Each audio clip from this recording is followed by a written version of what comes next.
哎，你有没有发现，台湾人真的很爱喝茶，不是那种很正式坐下来慢慢品的那种，是一种几乎已经变成生活的习惯。像我今天出门之前就已经在想，等一下要不要买一杯饮料，然后走在路上又看到一家手摇饮，就忍不住再看一下菜单。很妙是，你问10个台湾人，可能有8个人昨天都有喝饮料，不是咖啡，是茶类饮料。奶茶、清茶、乌龙、奶盖，反正就是离不开茶。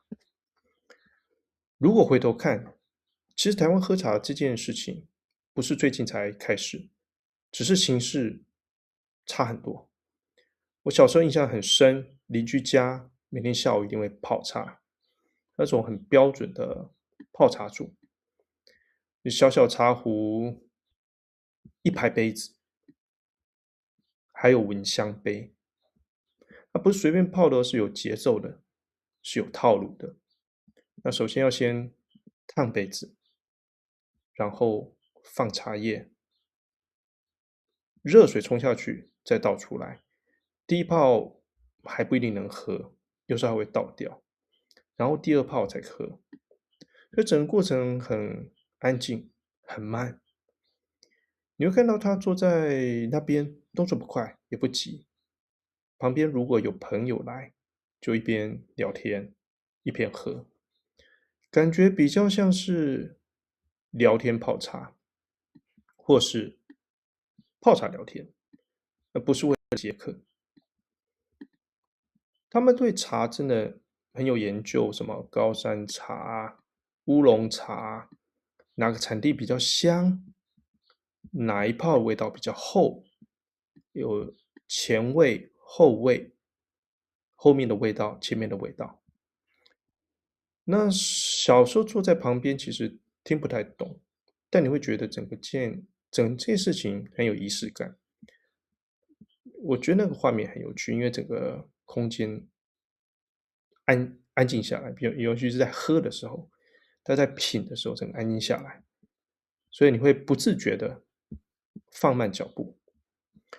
但你现在回头看，你会发现我们这一代完全不一样。现在还有谁有时间慢慢泡茶？早上赶上课、赶上班，中午吃饭还要配手机，好，就是边吃饭边看手机。下午开会、写作业，根本不太可能坐着慢慢泡茶，所以茶这件事情就变了，变成比较随手。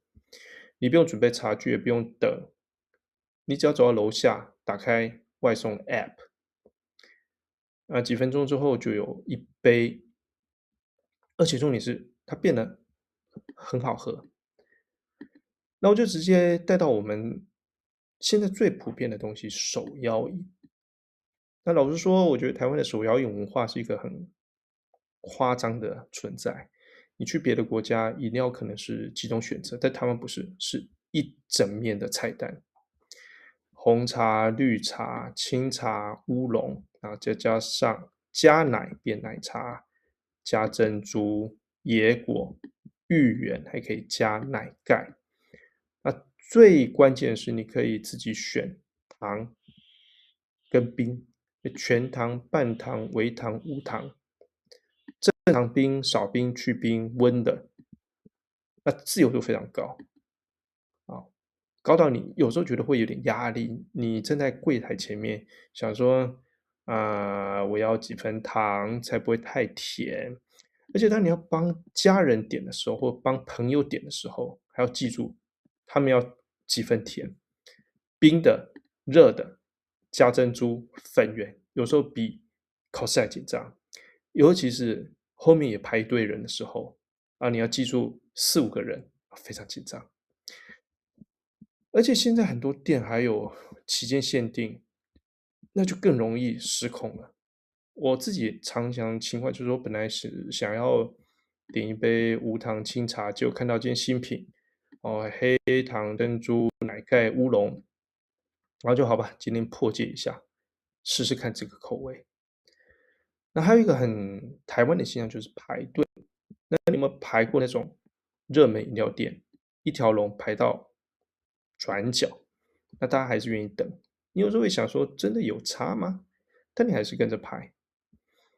这件事情很有趣，就变成一种社交行为啊。你跟朋友约啊，很常不是说我们去喝茶，而是说我们去买饮料，然后边走边喝边聊。那甚至有时候特地为了某一家店啊，然后拍照打卡。